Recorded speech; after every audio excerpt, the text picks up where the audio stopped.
Also, let me tell you this, if you're able to find a company that's able to efficiently bring out their products, as I explained in the companies before, like Apple, that's able to, like, there's value there in what they're selling, their product and service, those are the companies you want to look for. And depending when whether you want to invest in it is completely up to your criteria and how much you understand of it. Based upon their consumers are going to stay there, their clients are going to stay there, and they're not going to go to any other competitors or anyone else. And you have to have a solid reason of why, and that reason should make sense to you, right? With that reason, right, all this sort of system of understanding the company is going to be a work frame that you're going to have for any type of investment. Like, what I mean by that is whether you're investing in a predictable company, in a large growth company, in a dividend stock, in a speculative growth, in a turnaround, all of them are the same thing. All of them are the same way how you should invest. If you're investing in a speculative growth company, there is a bit of things you do want to look for, but it's 90% of everything of understanding the product independent. Like, people are going to stay with here in this product because there's value there for sure. And it's the same case with a speculative company when you're going to invest in it. When you're going to invest in a speculative company, you need to see and have a solid reason why the product and service there is much more better, and how the business puts, let's say, a bubble. Every time I say like a system around the product, it's like a bubble around the product. It's what makes it sophisticated for the customer to stay there, right? That could be features as well with other products. I guess when I mean by system, that could mean also the protocols. You know, how many protocols do they have? That can be somewhat of a reference of talking about the system that they have overall in the product that can keep the client there. And that's the same case with speculative companies. Now, automatically, speculative companies are going to have less protocols because they're speculative, they're new. The most important thing that you want to look for a speculative company, even though I'm going to talk solely each category, what you want to look for, because I think that's the best way. I'm gonna dedicate every lesson. Each lesson is going to be dedicated towards each segment. So we'll dedicate one lesson with large growth companies, another on predictable companies, another on speculative growth, turnarounds, dividends, and ETFs. Oh yeah, and deep value companies. Each lesson is going to be dedicated towards those type of companies. But in short, a speculative company, you want to see primarily what it's selling. Is there value there? Is there a huge amount of potential that many people don't see, based upon that they're giving a new approach that's not there before? Not an innovative approach, but actually a problem that they're solving. That's the problem that they're solving. Now, automatically from this, if you're investing in a speculative company, you need to know very well, more than any other company. Like, you need to, like, what I mean by that is, like, if you're going to invest in a speculative company, it has to be a company in your competence. Like, it's within your competence.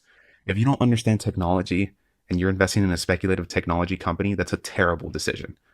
That's a terrible decision. If you do not understand technology well and you're investing in a speculative technology company, I mean, by that factor, what are you doing? That's not a good idea. You can find other companies that are not even speculative and get a great investment. But if you're looking for, let's say, something out there that is just starting very new and has a lot of potential, do it in your area of competency. Don't go somewhere else. You can do that and try. And if you do understand it, great. If you can't, right, don't force it and just let it be, because that's too risky to be in a speculative company, because it's turning out. You don't know if it's going to turn out well if you really don't understand what they're selling. What's the activity? Why is the problem solving important from what they are doing at their approach? And if you understand their approach and there's actually extreme value, then, I mean, automatically you would know that that's your competency. You know that sort of activity. If you don't understand the activity, you shouldn't do it. For example, I don't understand much about, let's say, the whole part of farming. Like, I'm not a farmer. Or let's say I don't understand hugely restaurants, right? I wouldn't maybe invest in a speculative type of restaurant because I don't understand very well the restaurant business. You see, like, there are things that you shouldn't, but I understand technology. I understand communication services. I understand a lot of digital. I understand, like, basically a lot of intangible assets and a lot of intangible products or services.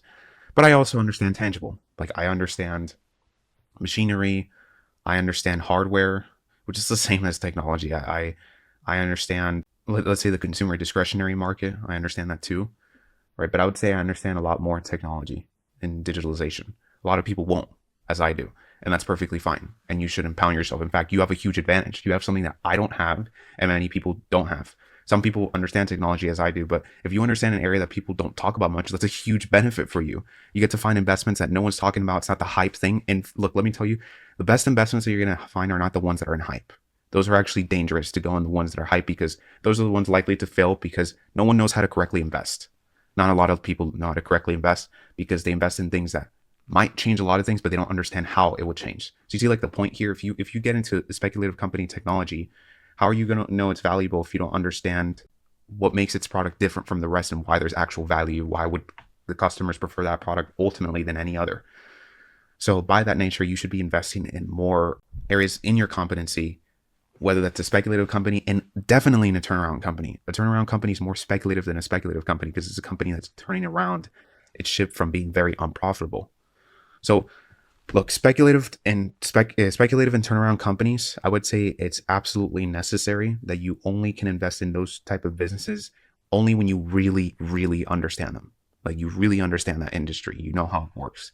If you don't understand it as much to the others, it's not a good investment, right? But for the rest are the same principles like that. It's just not that strict compared to speculative or turnaround companies. But in any case, well, in the next video, I'll talk about large growth companies. After that, we'll do predictable and we'll go through chronological order. And yeah, we'll just break it down. And then after that, we'll talk about allocation sorts, how to allocate your funds into these businesses to know which one should I put more, which one should I put less. We'll talk about that deeply after we talked about each category. But for now, yeah, you guys will understand more about that. Okay, that's the end of this video. I'll see you guys in the next one.